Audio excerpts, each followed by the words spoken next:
"Dad, you need to sign this. Today." My son Ryan slid the papers across the kitchen table, his voice carrying that corporate coldness I'd heard him use on business calls.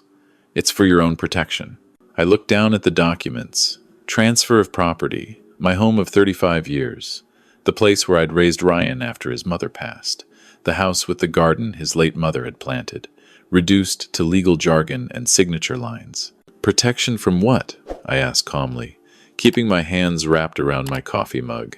Amber, my daughter-in-law, leaned forward from where she perched on the counter.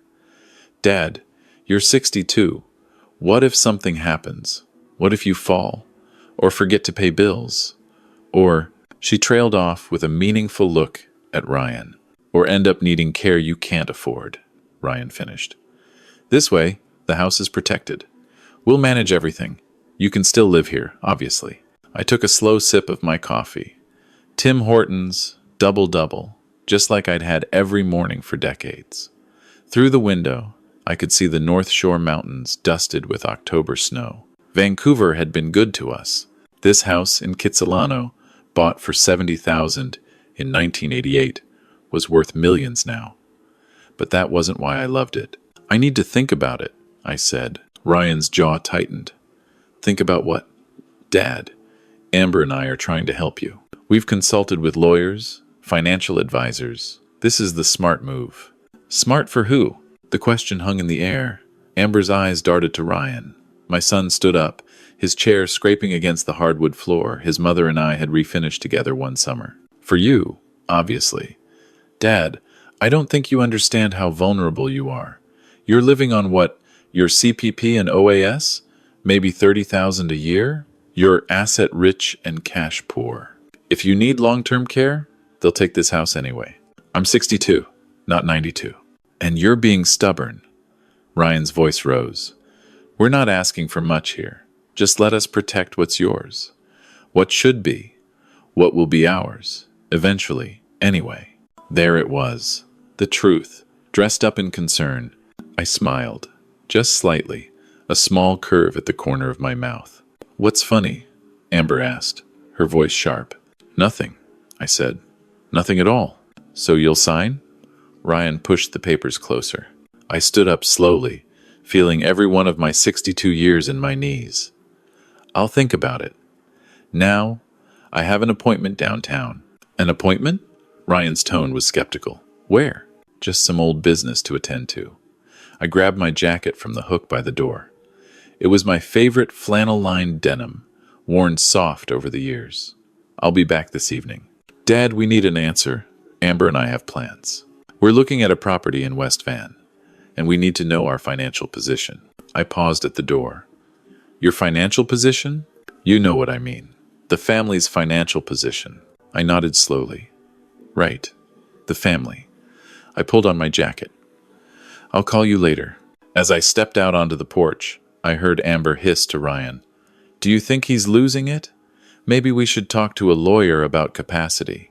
I didn't let my smile grow until I was down the steps and walking toward my car. Not the 1,998 Honda Civic they expected to see. I'd left that in the garage today. Instead, I climbed into the vehicle I'd been storing at a friend's place. A midnight blue Audi e-tron, last year's model. Fully loaded. I pulled out my phone and made a call. "James Morrison here. Is everything ready for this afternoon?" "Good." "Yes, both of them should be there. They won't know what hit them." The drive downtown usually annoyed me.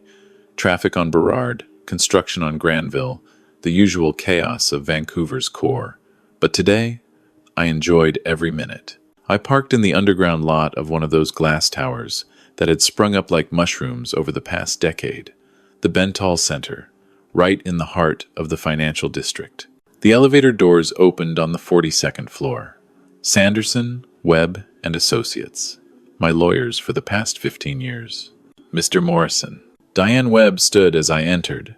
She was sharp, mid-50s, with a reputation for being absolutely ruthless when protecting her clients.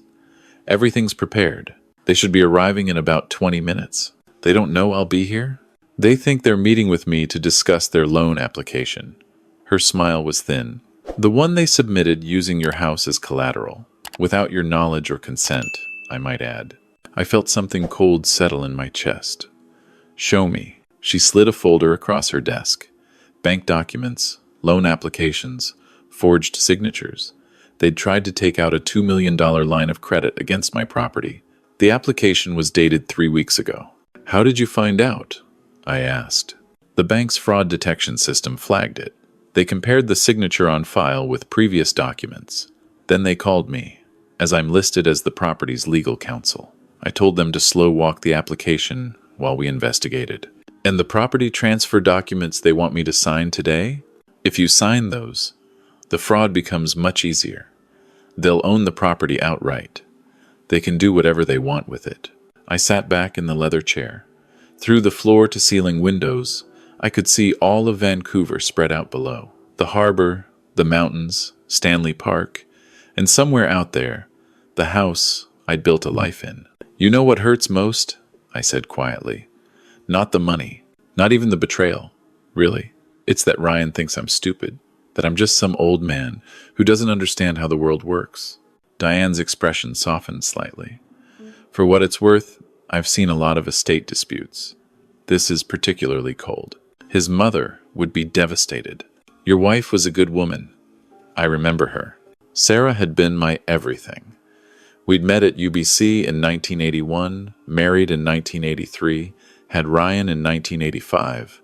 She'd been a teacher, patient and kind, always seeing the best in people. When she got sick in 2010, Ryan had been away at business school in Toronto. He'd come back for the funeral, stayed a week, then left again. I hadn't blamed him then. Grief affects everyone differently. But looking at these documents now, I wondered if I'd been too understanding, too willing to make excuses. James, they're here. Diane's assistant spoke through the intercom. Send them in, but give me a minute first. I stood and walked to the window. I could see my reflection. Gray hair, weathered face, the flannel jacket that Ryan always said made me look like a lumberjack. I looked exactly like what they thought I was. A simple man. An easy mark. They had no idea. The door opened. Ryan walked in first, wearing his expensive suit, the one he'd told me cost $3,000. Amber followed, her heels clicking on the marble floor, designer handbag swinging from her arm. They both stopped when they saw me. Dad? What are you doing here? Sit down, Ryan. We're here for a meeting with Miss Webb about a loan. I know exactly why you're here. Sit down. Something in my voice must have gotten through. They sat.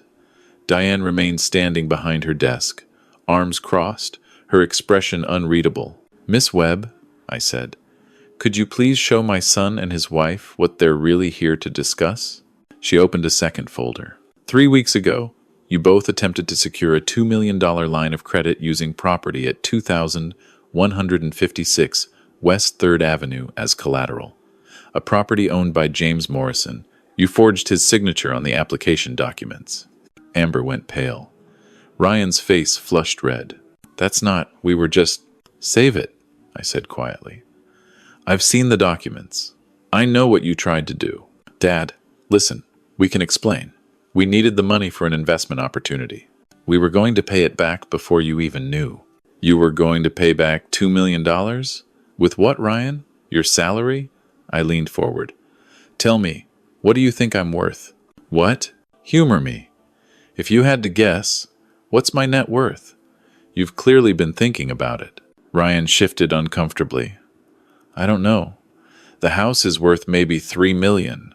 You probably have, what, $50,000 in savings? Your pension? I don't have a pension, right? You freelanced after you left that tech company. So CPP, OAS, the house? Maybe $3.5 million total? I looked at Diane. She pulled out another folder. Miss Webb, could you please explain to my son what I actually do for a living? She opened the file. James Morrison, founder and former CEO of Morrison Analytics, incorporated in 1992, specialized in data analytics and machine learning for financial services. Acquired by Salesforce in 2019 for $280 million, Mr. Morrison retained 15% equity stake, which has appreciated to approximately $60 million as of today's market close. Additionally, he has investment portfolios managed by 3 separate firms, real estate holdings in Vancouver, Victoria, and Kelowna, and serves on the boards of 4 tech companies. The silence in the room was absolute. His current liquid assets exceed $90 million, Diane continued.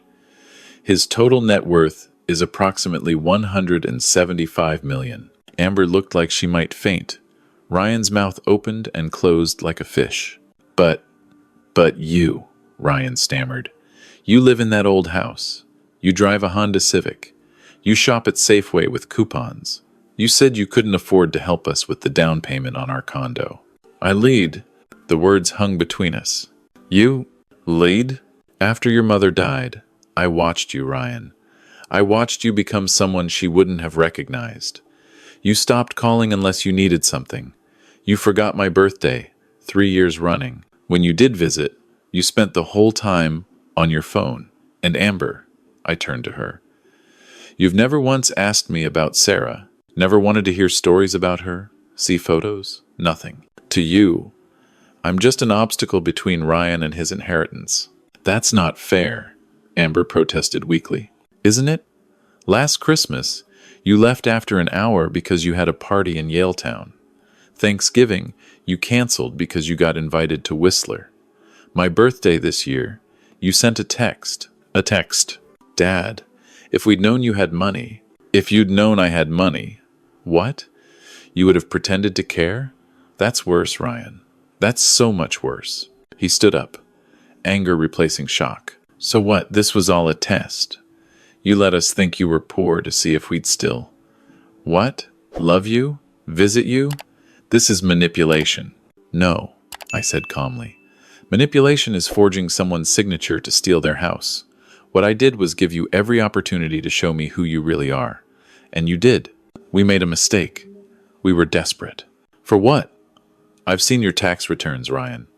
You make $160,000 a year. Amber makes $90,000. You own a condo worth $900,000. You're doing fine. Fine isn't good enough, Ryan's voice cracked. Do you know what it's like watching everyone around us get rich? Our friends buying houses in West Van, driving Teslas, taking trips to Europe. We're stuck in a 2-bedroom condo in Burnaby. Stuck, I repeated. You're stuck in a beautiful home with good jobs, healthy, young, with your whole lives ahead of you. Your mother and I started with nothing, Ryan. Nothing. We shared a bachelor apartment in East Van. We took the bus, we saved every penny, and we were happy because we had each other. Times were different then. No, people were different. You want to know why I kept working after your mother died? Why I built that company? It wasn't for the money. I already had money from the sale. It was because sitting in that house without her was unbearable. So I threw myself into work. And when Salesforce offered to buy us out, I said yes because I thought maybe, finally, I could retire. Spend time with my son, my only child. My voice cracked on the last words. Ryan looked away.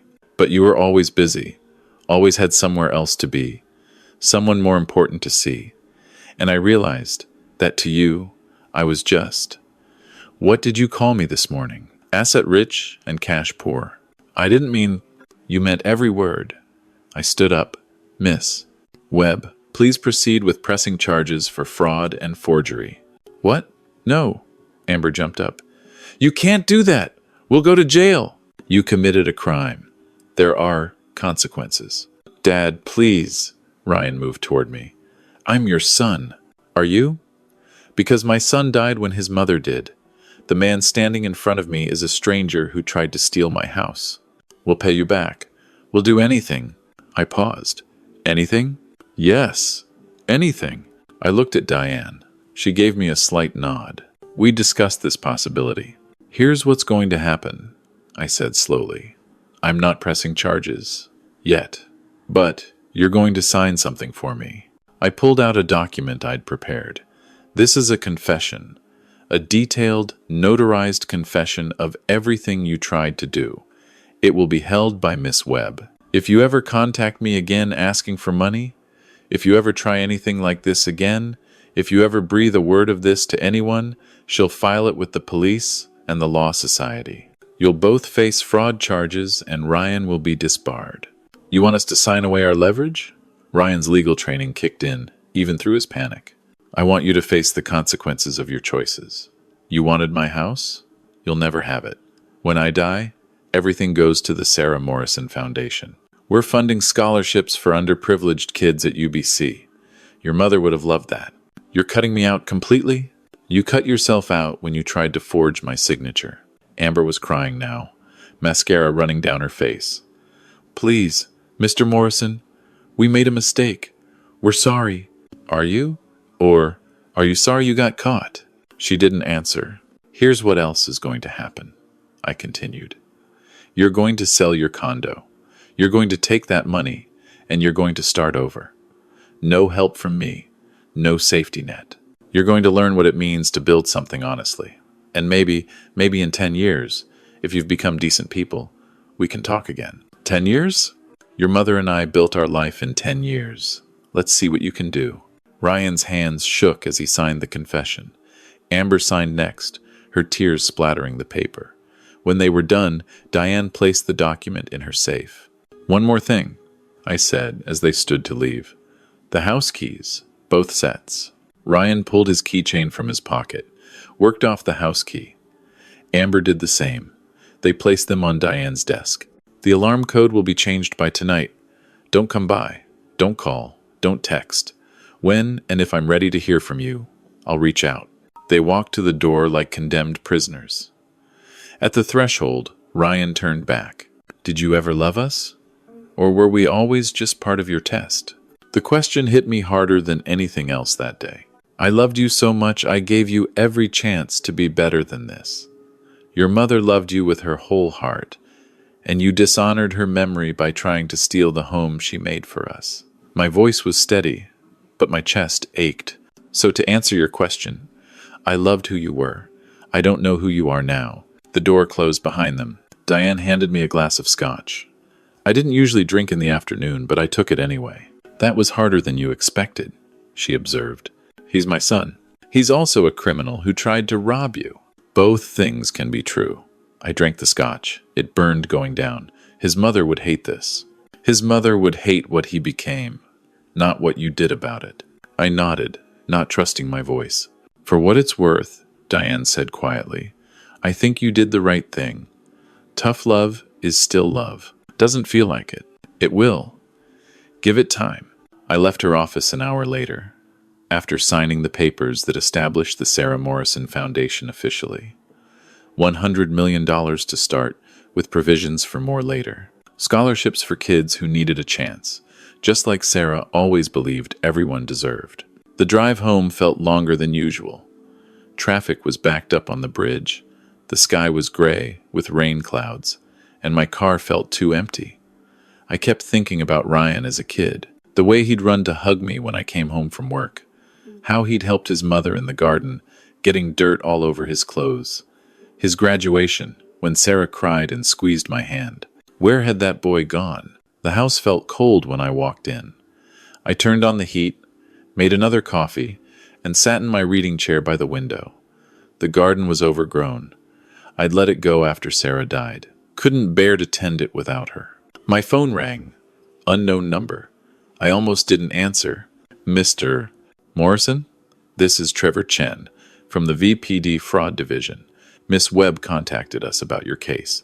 I wanted to let you know we've opened a file. Even if you're not pressing charges now, we have it on record. If they try anything else... Thank you, Officer Chen. Also, sir, I wanted to say, my mom went through something similar. Her own brother tried to steal her house. I know how hard this must be. It's not something you expect from family. No, sir. But you did the right thing. My mom, she let it go. Forgave him. He did it again 2 years later. Some people, they need to face consequences to change. After we hung up, I sat in the growing darkness. I thought about calling Ryan, about texting him, about driving to their condo and trying to explain one more time. But I didn't. Instead, I pulled out the photo album Sarah had kept. Pictures of Ryan as a baby, as a toddler, As a teenager, each page was a reminder of who he'd been. Maybe that boy was still in there somewhere. Maybe 10 years from now, he'd have found his way back. Or maybe he wouldn't. Either way, I'd done what I could. I'd given him every chance. Sometimes the hardest part of being a parent is letting your children face the consequences of their choices, even when it breaks your heart. The rain started then, pattering against the windows. I watched it stream down the glass, distorting the lights of the city beyond. Somewhere out there, Ryan and Amber were probably fighting, probably blaming me, probably telling themselves they were the victims. Let them. I'd spent 62 years building a life based on honesty, hard work, and love. I wasn't about to let anyone, not even my own son, make me question those values now. My phone buzzed. A text from Diane. Foundation paperwork filed. First scholarship will be awarded next semester in Sarah's name. I smiled. A real smile this time. Good, I typed back. She'd like that. And somewhere, I hoped she would. I hoped she'd understand why I'd done what I did, why I'd let Ryan fall, why I'd refused to catch him this time. Because sometimes, love means letting go, even when every instinct screams to hold on tighter. Especially then. The house creaked around me, settling into the night. Tomorrow, I'd call a landscaper about the garden. Maybe it was time to bring it back to life. Sarah would want that. She always said gardens were about hope, about planting something and believing it would grow. Maybe I'd plant something for Ryan too. A tree, perhaps. Something that would take years to mature. Something that would still be here, growing stronger, if he ever found his way back. And if he didn't, well, at least something beautiful would have come from all this pain. I finished my coffee and headed upstairs. The house felt less empty now. Maybe it was knowing that Sarah's foundation would help kids who needed it. Maybe it was knowing I'd stood up for what was right, even when it hurt. Or maybe it was simply this. After today, I knew exactly who I was. And more importantly, I knew what I wasn't.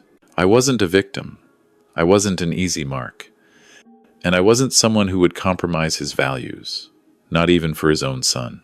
That knowledge, painful as it was, felt like freedom. Tomorrow was a new day. The foundation would begin its work, the garden would be restored, and I would continue building the life Sarah and I had started together. With or without Ryan. Preferably with him, someday. But only if he chose to become someone worthy of that grace. The choice, as it always had been, was his. I just hoped he'd choose wisely. But hoping was all I could do now. The rest was up to him.